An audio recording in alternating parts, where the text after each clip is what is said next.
everybody, welcome to the show. I'm Jeremy Cordeaux. Peter Clayton's behind the camera. We're in the garage.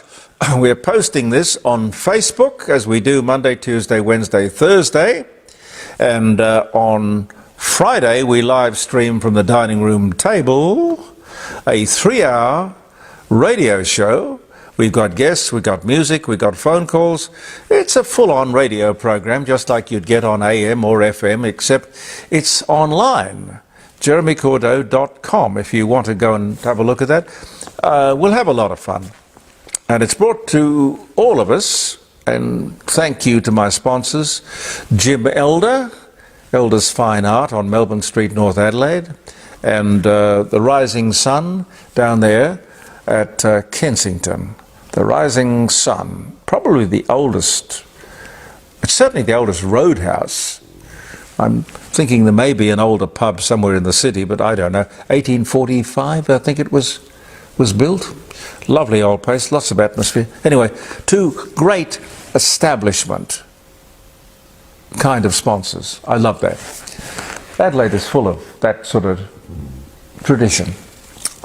I don't know if you know Adelaide. It's a lovely city. It's a simple, easy city to get around, unlike some of the huge 5-6 million population cities of Sydney and Melbourne. It's a human scale, lovely city. Anyway, I digress. We were talking the other day about the fact that they were picking on Coles and Woolworths because they had too much market power. And the assumption was, or the indicator was, that they were not using that market power responsibly or sensitively. And then they got stuck into Bunnings because, oh God, they've just done this too well. I mean, they got 70% of the hardware and plant business. And gee whiz, as I was saying to you the other day, where do you go in business? You work hard, you employ people, you build up a company, you establish a customer base, and then they turn around and tell you you're too successful, you've got too much market power, and you might not be trusted with it. Well, look, being in business these days is not easy. I know that. It's a minefield. There are just so many things you have to navigate just to get from the beginning to the end of a week. It is true that most countries have antitrust laws. Now, this is where a company can be broken up if it's discovered that they are using their monopolistic power to the disadvantage of the community. It's the atom bomb. No corporate would want the ACCC to drop that atomic bomb on them. I always thought that the ACCC had some limited powers to guide companies if they got a little bit too rambunctious. Probably, you know, the ACCC just talking about this, that is the power that they want, will be enough to correct any wayward behaviour of Coles and Woolworths or Bunnings or anyone else who is, dare I say it, too successful. Oh dear, oh dear, oh dear, oh dear. I suppose we're in the middle of, well, it's not a COVID epidemic, thank God, or pandemic, but I am told there is an obesity epidemic. And I know, look, you walk around and you see a lot of people who are overweight. I think, you know, honestly, I don't know what you think about this, Pete, but I think half the world is overweight and the other half of the world is starving to death. How does that work? Yeah, well, I agree with you, yes. Strange. We are far too heavy in Australia. Yeah, well, I don't know. I've never succumbed to the idea of having 3 meals a day. I and particularly since I lost 20 kilos, I have one meal a day. I don't know what the ideal human weight is, by the way. They have this thing called BMI, Body Mass Index. That's our height by our weight squared. Now, I failed maths, so I'm not going to go even down that avenue. Thank you. But it's been used for decades as a guide for doctors to determine how overweight we are. The Body Mass Index. We are now told that this is not a reliable guide. Apparently it's where we put on, or where we put our fat, our weight, that counts. Now clearly we need a better, more definitive system. Does anyone have any ideas? This is Thursday. Tomorrow, ring me at the dining room table and tell me. I suppose doing it from the dining room table is not probably the ideal venue. And occasionally we have lamingtons on that table, I must tell you. So if it's not the body mass index, what is it? I think it might be what we feel, how we feel. Well, a lot, but I did, a few years ago, heard that one other way of working it out was a ratio between your waist measurement and your hip measurement. And it was something like if your waist was 110% of your hip measurement, that's heart attack waiting to happen. Something like that. That's too complicated. I mean, what happens, I just work on the basis that if I have to put another, I have to adjust my belt so I can keep my pants up. I know there's something wrong. But these days I have to put holes in the other end to keep my pants on. Yes. But I think we do need a better system. How we feel, what we think, how do we judge our well-being? How we live, how we look, how happy we are, how content we are. I think the other way to tell is look in the mirror honestly. Oh, yeah, well, who does that? Well, I think we should do it more often. Who looks in the mirror honestly? Anyway, the BMI doesn't take any of this sort of ethereal stuff into account. Self-image. I'm foraging around here for an expression. Self-esteem. Yeah. That's what I'm looking for. Self-esteem. I want to feel good about myself. And when I was 99 kilos, which is only, sort of 3-4 months ago, I certainly didn't. Dragging myself around I was. Self-esteem. I reckon it's how you feel in your skin. And you can't measure that, I don't think. It's in your head and your heart. And people are not rude enough to sort of actually tell you, hey, Jeremy, put on a bit of condition, haven't you? Sort of thing. Uber has agreed to pay the taxi industry $270 million to compensate them for that's Uber's, entry into the Australian market, which simply destroyed what was a very successful business model. People would buy a taxi license. When I say a taxi license, you're buying the plates. They would pay probably $500,000 for a set of plates, 2 plates. And quite rightly, they would regard it as an asset, an investment, one in fact that you could trade. A license these days might be worth, I don't know, I'd hate to think, $15,000 or $20,000 maybe, if you're lucky. Now, I don't use Uber, Pete, do you use Uber? No. No, I don't. But I know people who do, and they love it. But to each his own. With the way things are these days, hacking and all of that, I just will not give anyone my credit card number to sort of put on his file in his computer. And this is interesting, of the 270, actually I think it was $272 million, the lawyers will get 38 million. The taxi drivers, Australia-wide, will each get about $27,000 each.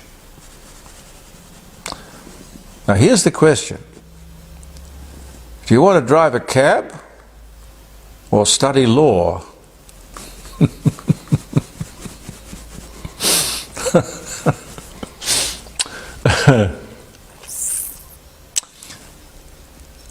This is somewhat worrying.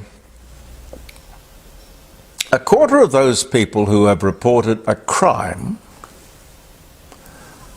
to the police wouldn't do it again.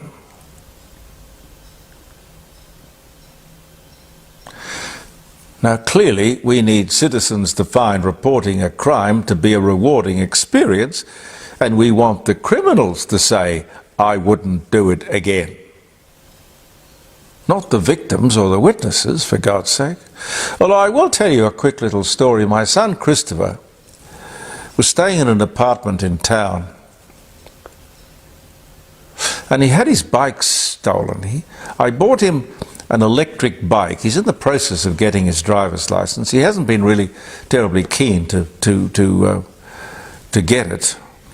I mean, I was there at the police station door when I was 16 and 10 months. And I got my driver's license on the day I turned 17, which was the law of the day. But that was in the day when a policeman would take you around and he'd make his own judgment about you and so forth. And I hate to think how many years ago that was. But the remarkable thing was that Christopher's bike was stolen from the basement of this apartment where they had cameras. And you couldn't get into the apartment, or you couldn't get into the basement where the bike was, without a card. You couldn't get out of the basement without a card. Swipe card. So anyway, Christopher went to the police and told them what had happened. Then he went to the people who controlled the cameras and whatnot in the apartment building and got the evidence, the picture of the bloke coming out of the elevator, quite obviously. No problem identifying him, I wouldn't think. Then, because he had to have a swipe card,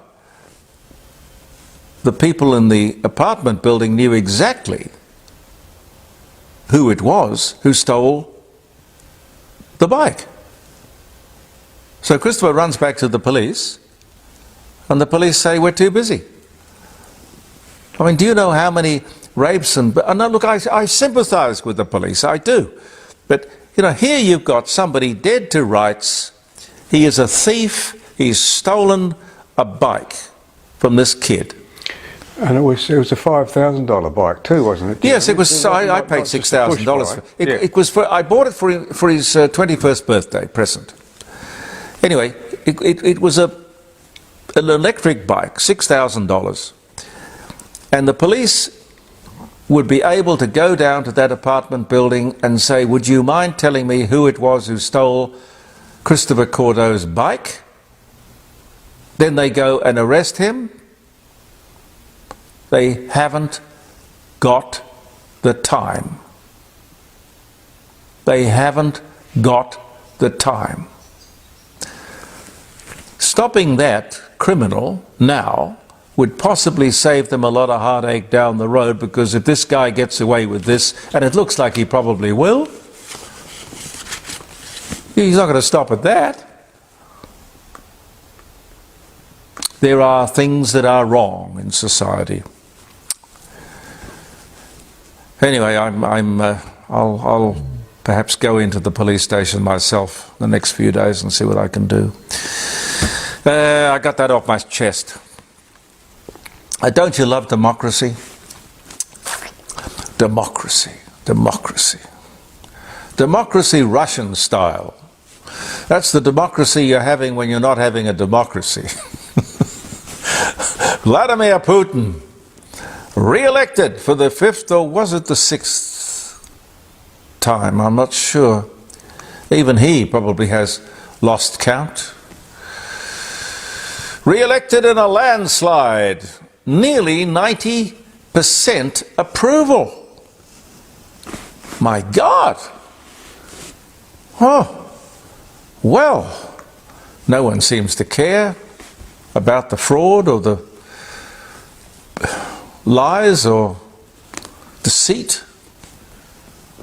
You can kill your opponents, you can put them in prison, you're just fine. You remain on the United Nations Security Council with the right of veto. Warm congratulations coming in from China and India and North Korea and Iran, and I will bet Cuba is somewhere in there. Strange world, isn't it? I still think somebody's going to bump him off. But I don't know why he even pretends to have a democracy. He just rules by decree. Here's a wild thought. You know all that on-hold music that they play us? Pete, you could sell them something really entertaining instead of the crap they... Yeah, that'd be nice, yes. On-hold music. There would be millions and millions of hours that are wasted. And some of the music is like ding-dong, ding-dong. What a wasted opportunity. You have people listening, millions of people listening, and all you can do is ding-dong. In this day and age of interactivity, one could ask questions, entertain, research, preach, do all kinds of things, evangelize, I don't know. But ding-dong, or just mindless wallpaper music, wasted opportunity. Ears do not come lightly. Nationwide industrial action. Airservices Australia are threatening a strike over Easter. Have you heard? That means, of course, Airservices Australia, nothing will move. That's the air traffic controllers and all of that. It's rosters, it's money. It's also Easter. The government wants to treat GPs, general practitioners, as employees, PAYE, you know, pay as you earn employees. They have forever been independent, for want of a better word, professionals or contractors. They are clearly. There is no, what do the tax people say? Master-servant relationship. They have staff expenses, business expenses. Clearly it's a business that they run in their little practice. This is not about getting these doctors to pay tax. I think it's really just about getting them to pay payroll tax. Payroll tax. The craziest tax of all. You're paid to give other people a job, to employ people. You're taxed for that. You're penalised for that. I hope the AMA is equipped physically and intellectually and financially to fight this on behalf of the doctors of Australia. Is there a ruling? There probably would be, that if this is brought about because of the government, federal government's greed, turning a tradition upside down that's been there for forever, does the federal government think that the bill will not be passed on to the patients? Oh, that doesn't matter. It's just more government greed and government stupidity. I don't know what to make of it. How much time have I got, Pete? Nothing. All right, okay, I agree with you. I agree. I do think sometimes I go on a bit long.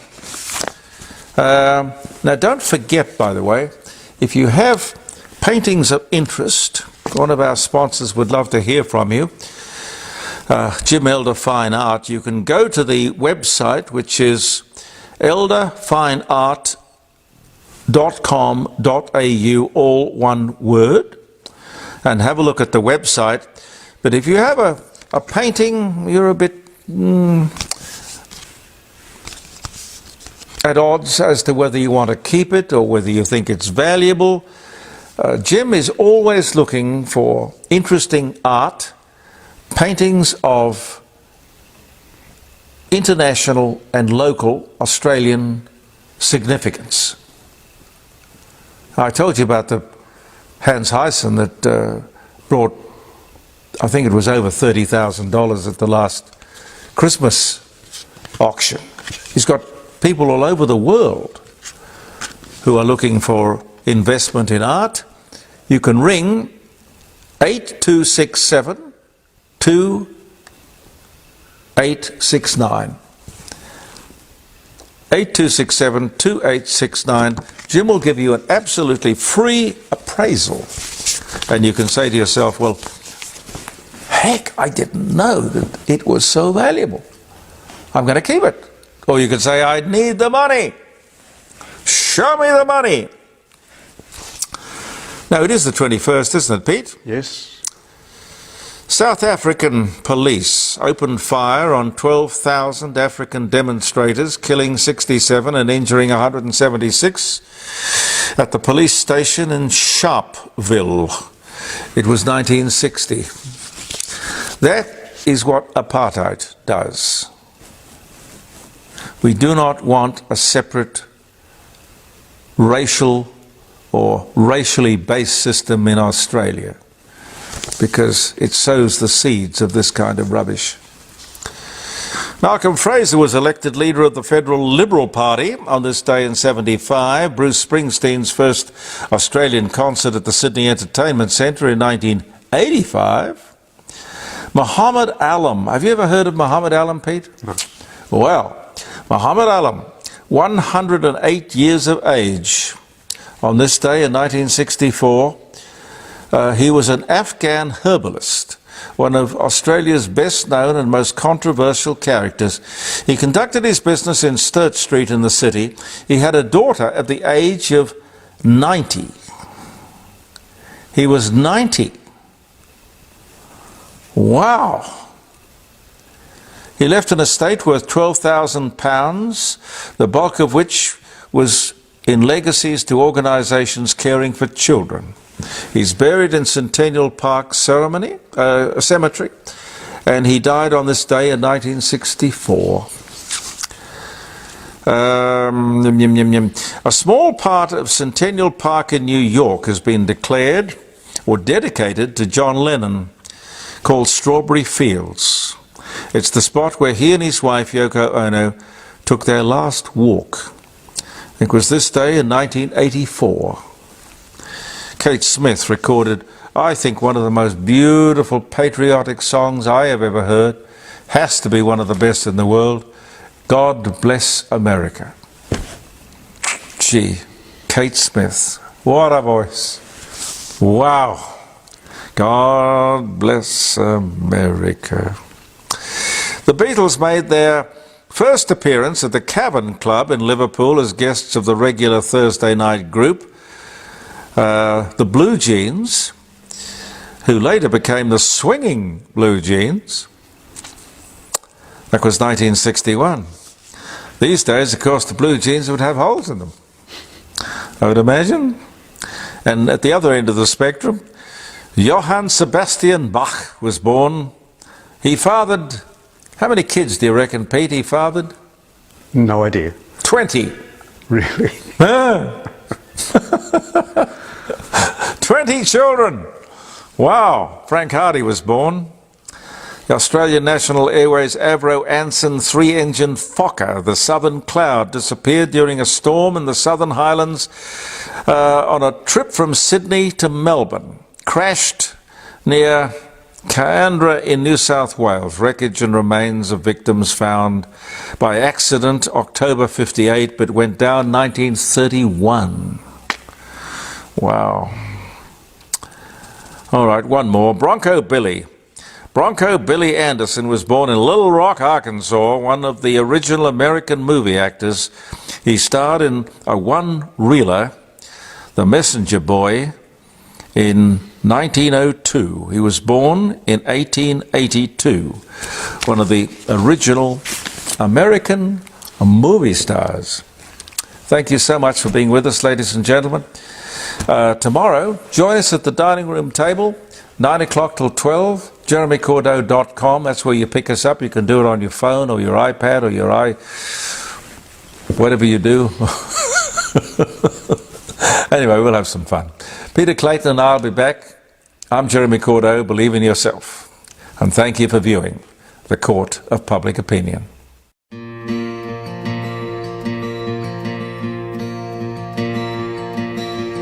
All I left behind should come as no surprise to me, since I fell through the black hole of your eyes. Only little things inconsequential I could say of all I left behind with you along the lost highway.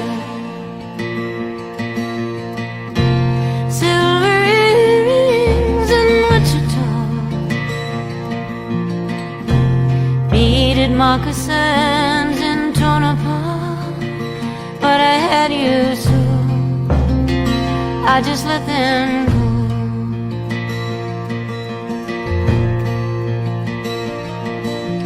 Flannel shirt I wore to keep me from the cold when we drove from Boston all the way to Buffalo. The leather boots I bought so many miles ago, I took them off to follow you into the Ohio. Never did my armor feel so thin. Silk was all I had between me and your skin, like water. I lost that.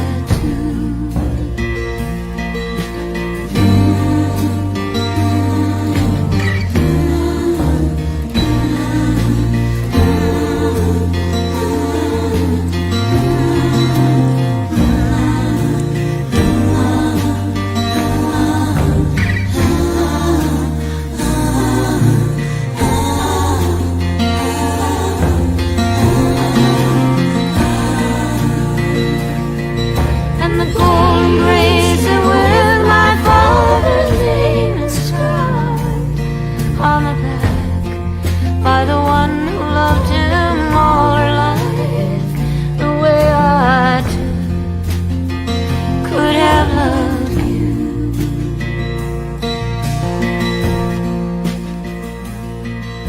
The Spanish shawl I pulled across the broken shade of the lamp that lit the room that last night near Coeur d'Alene. Only little things inconsequential I could say of all I left behind with you along the lost highway.